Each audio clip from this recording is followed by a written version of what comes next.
Assalomu alaykum, hurmatli tadbirkorlar, hurmatli fuqarolar. Bugun bank binosidagi yig'ilishimizdan asosiy maqsad Milliy bank tizimida hozirgi kunda mavjud bo'lgan yuridik, jismoniy shaxslar, yoki tadbirkorlar va o'zini o'zi band qilgan fuqarolarimizga, ijtimoiy soliq to'lovchilarga bundan tashqari 10-sonli qaror asosida 30 yoshga to'lmagan yosh tadbirkorlarga va 11-sonli qaror asosida oliy ta'lim muassasalarida turuvchilarni ish bilan band qilish, ularni daromadini oshirishga asoslangan qaror asosida ajratiladigan kreditlar va Milliy bankda ushbu qaror asosida mavjud bo'lgan kredit produktlari to'g'risida fuqarolarga, tadbirkorlarga va yoshlarga ma'lumot berish bo'lib hisoblanadi.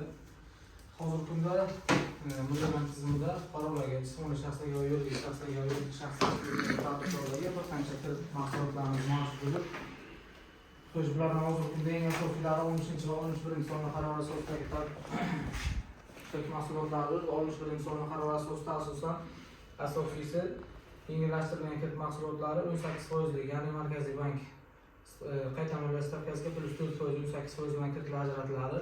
Bular asosiy vositalar va aylanma mablag'larni to'ldirish uchun beriladi. Bular oliy ta'lim muassasasi bitiruvchilari, bitirganiga 3 yildan oshmagan yoshlarga ajratiladi. Bular 100 million so'mgacha, 200 million so'mgacha, 1 milliardgacha va eng maksimum miqdor 2 milliard 500 million so'mgacha ajratiladigan kreditlarimiz bo'lib hisoblanadi. Bular asosiy vositalar uchun 18 oy muddatga aylanma mablag'larni to'ldirdi. Asosiy vositalar uchun 7 yil, ya'ni 80 oy muddatga aylanma mablag'larni to'ldirish uchun bo'ladigan bo'lsa 18 oy, 1,5 yil muddatga ajratiladi. Bundan tashqari 10-sonli qaror asosida 30 yoshga to'lmagan tadbirkorlar, yuridik shaxslar, shaxs ta'sischilari va boshqalarga ajratiladi. Hozir Express degan kredit mahsulotimiz ochilgan, ya'ni bu jismoniy shaxslarga qanday maqsadsiz kreditlar ajratiladigan bo'lsa, yuridik shaxslarga ham hozirgi kunda hech qanday maqsadsiz, ya'ni lamlarni kredit, garov ta'minoti evaziga naqd shaklda ko'rinishda ajratiladigan kreditlarimiz mavjud bo'lib hisoblanadi.